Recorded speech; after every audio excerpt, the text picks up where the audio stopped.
Queridos irmãos e irmãs em Cristo Jesus, neste primeiro domingo da Quaresma, nós ouvimos o Santo Evangelho, conforme nos narrou São Lucas, das tentações de Jesus.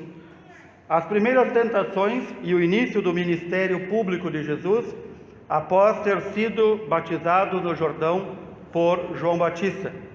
Ele parte para o deserto.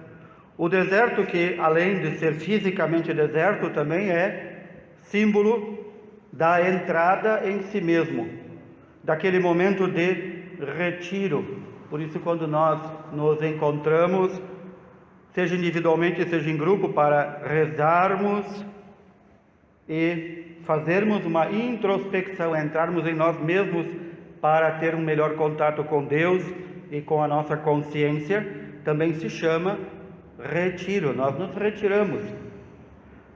O estado de vida de um cristão deveria ser no mundo um eterno retiro, não só na Quaresma. Mas na Quaresma nós intensificamos este aspecto de nossa vida de retiro.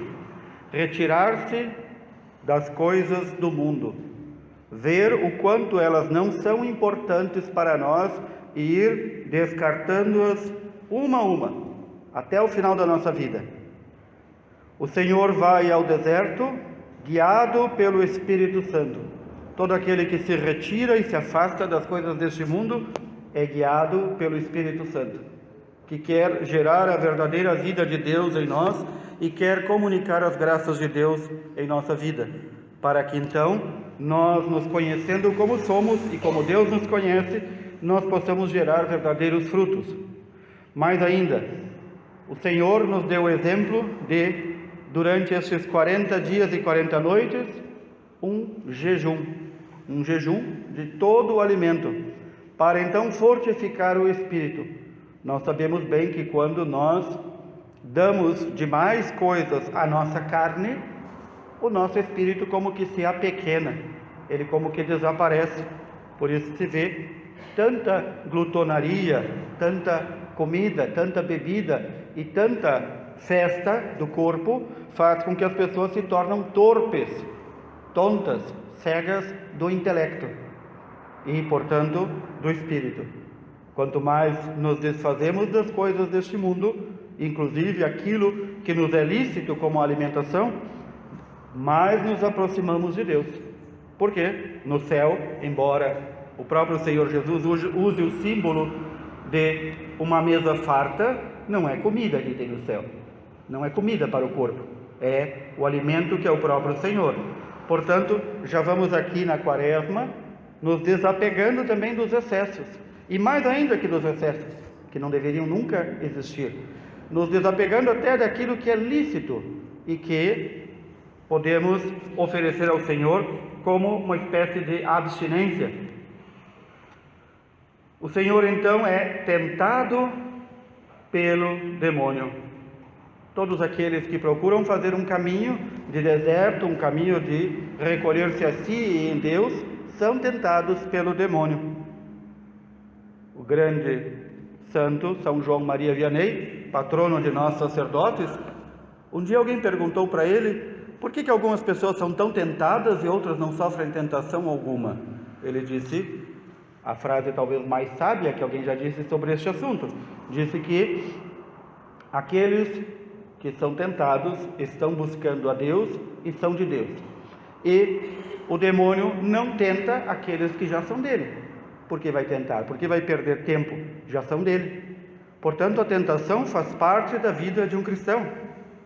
É uma das lutas que temos que enfrentar, as 3 famosas lutas, contra nós mesmos, contra nosso corpo, contra o mundo que tem ódio de Cristo e daqueles que seguem a Cristo, e contra o demônio, cuja ação é tentar perder o máximo possível de pessoas.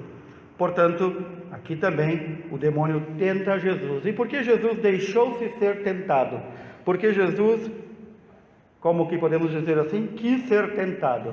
Santo Agostinho nos explica muito bem isso. Diz que Jesus quis nos dar o exemplo, ser para nós exemplo do que é a nossa vida de verdadeiros cristãos, e mais ainda, quis ser nosso intercessor também nestes momentos. É isso que nós também repetimos junto ao Salmo 90, aquele que habita junto ao Senhor, aquele que se abriga junto ao Senhor, tem certeza que o Senhor é seu refúgio e proteção. Pode confiar inteiramente no Senhor, o que não quer dizer que não sofrerá tentações. As tentações são algo inerente da nossa condição, sofrer tentações de todos aqueles que querem buscar a Deus. E onde é que está aqui algum mérito? É quando nós pedimos o socorro do Senhor contra as tentações e nós fazemos a nossa parte. Não adianta dizer ao Senhor: Senhor, me livra de toda tentação, não nos deixeis cair em tentação, dizer isso no Pai Nosso, e se atirar à tentação, ceder a ela. Portanto, o Senhor quis não só nos dar o exemplo do que é a nossa vida, mas também quis ser o intercessor diante do Pai, aquele que pede ao Pai toda a graça necessária para resistirmos às tentações e tirarmos algum mérito desta resistência. Notemos que nesta primeira tentação de Jesus, nessa primeiro momento em que o demônio, o diabo, tenta Jesus, ele oferece 3 coisas para testar Jesus, para ver se ele é um homem de Deus, para ver se aqui ele é o Messias realmente prometido.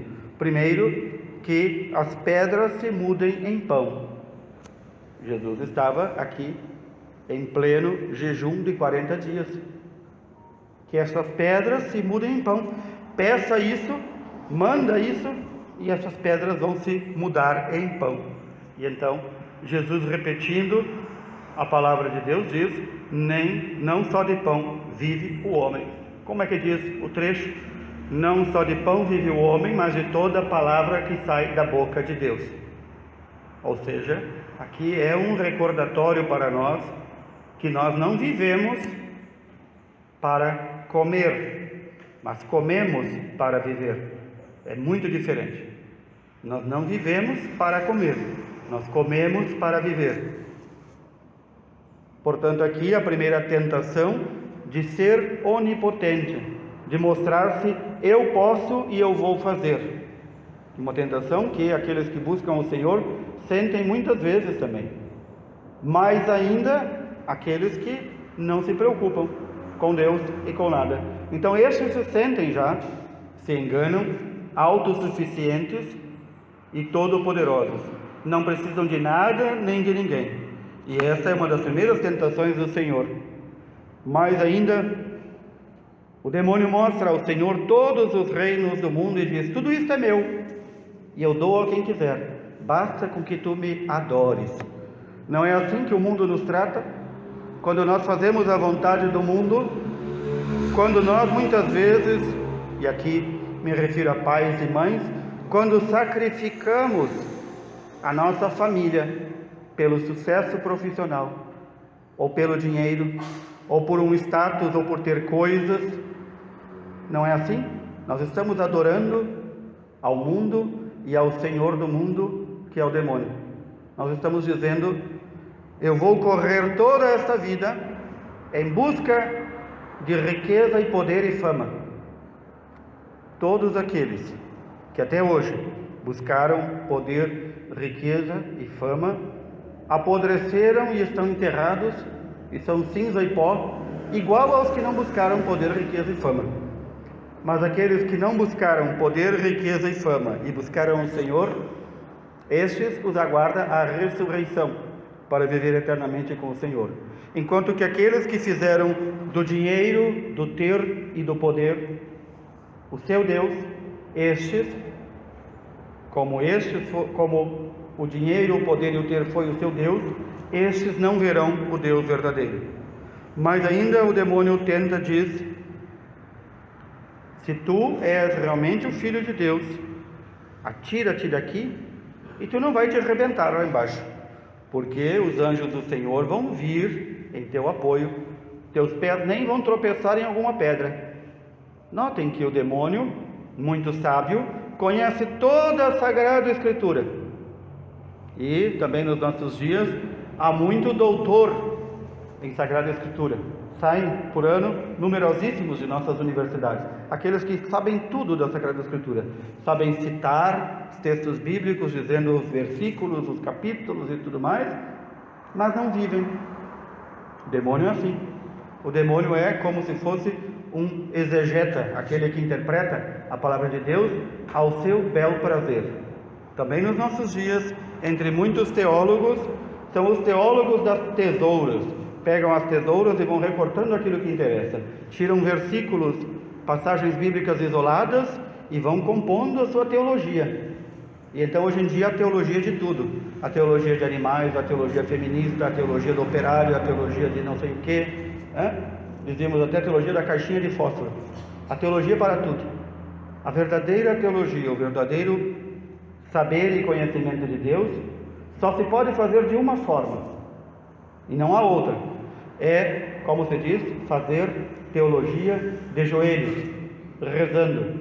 Conhecer a palavra de Deus, sim, é evidente. Amar a palavra de Deus, dobrar o seu joelho diante de Deus e reconhecer a grandeza e a imensidão do amor do Senhor por nós, que, num gesto tão amoroso e tão condescendente, ainda nos deixou a sua palavra, para que seja fonte de vida para nós, e não para que nós aqui a estropiemos e recortemos e façamos aqui recortes daquilo que nos interessa. O diabo é assim. O diabo conhece muito bem a palavra de Deus. Aliás, ele conheceu Deus quando ainda era anjo, mas caiu por soberba, por vaidade, por querer ser grande, por querer ser autossuficiente, caiu e se tornou demônio. E então todo aquele conhecimento, pelo menos o conhecimento da palavra de Deus, ele sabe muito bem, mas ele não ama, ele não vive, ele não investiga mais a palavra de Deus para conhecer e pôr em prática. Muito cuidado. Há muitas pessoas que dizem, quando o padre vai visitar, o senhor pode ver aqui na minha casa, tem uma Bíblia na entrada. Muito bem, eu pergunto. Quantas vezes por semana, ou quantas vezes por dia, vocês leem esta Bíblia? Que aí está a palavra de Deus. Em 100 casos eu encontrei um. Ter uma Bíblia não significa que nós amamos a Deus.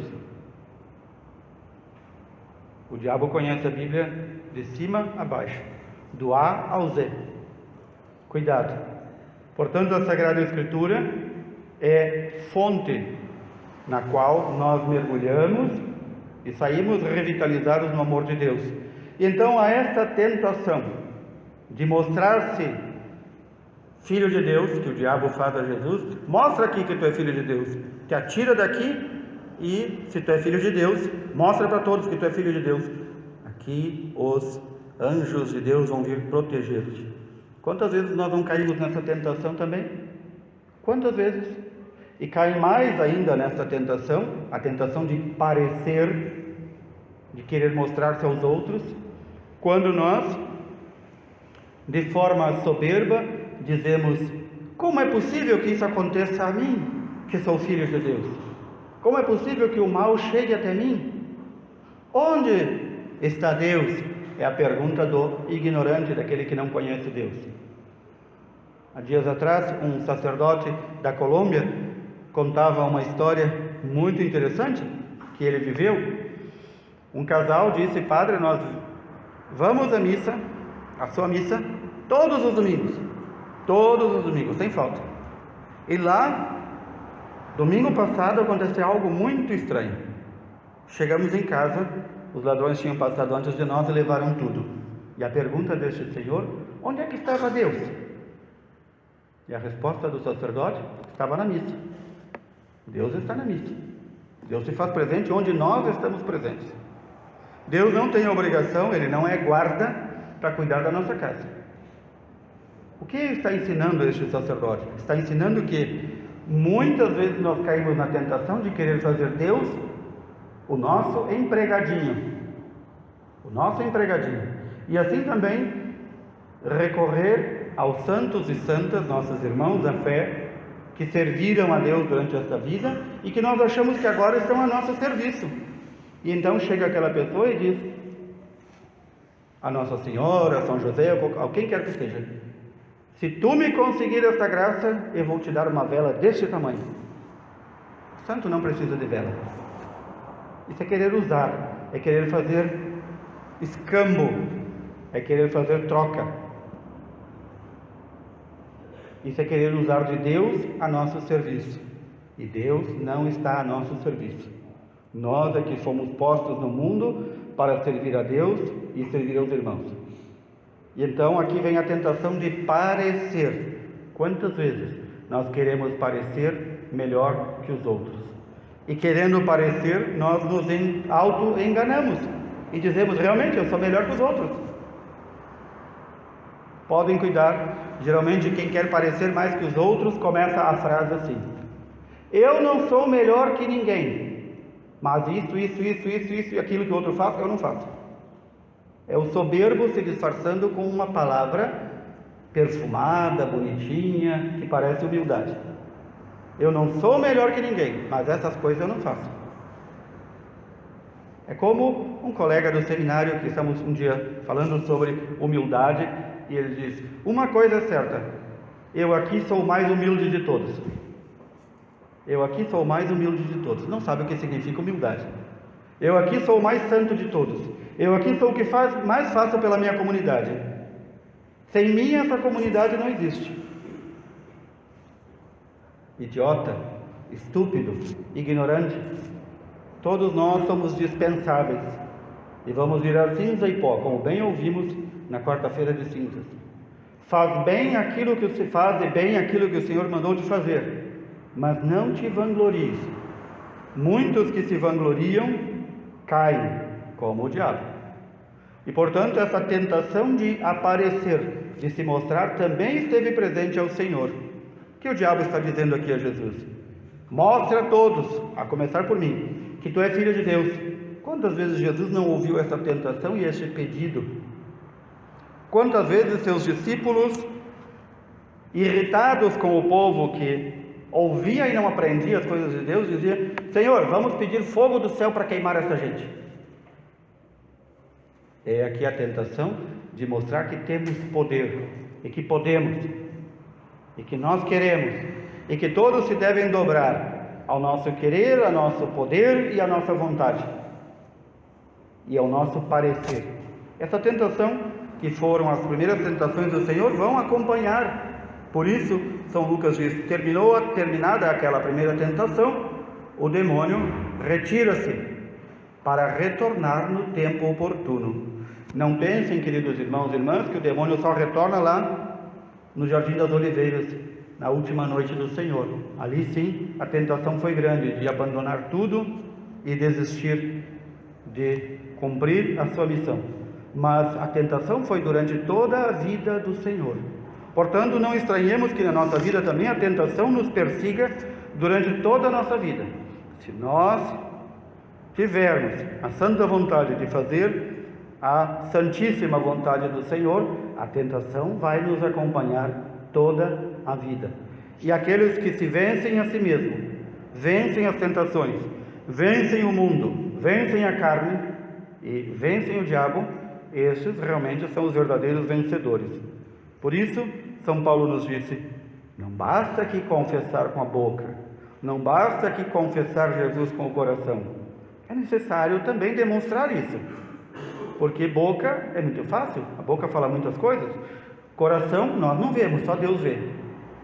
Portanto, aqui é necessário saber que o Senhor está próximo daqueles que nele confiam, que nenhum mal há de chegar perto de nós, nem a desgraça baterá na nossa porta, desde que nós coloquemos somente no Senhor a nossa confiança, o nosso refúgio e a nossa proteção. Enquanto nós colocamos um pouquinho de confiança, refúgio e proteção no Senhor, e o outro restante nas coisas do mundo, o Senhor não tem entrada em nossa vida.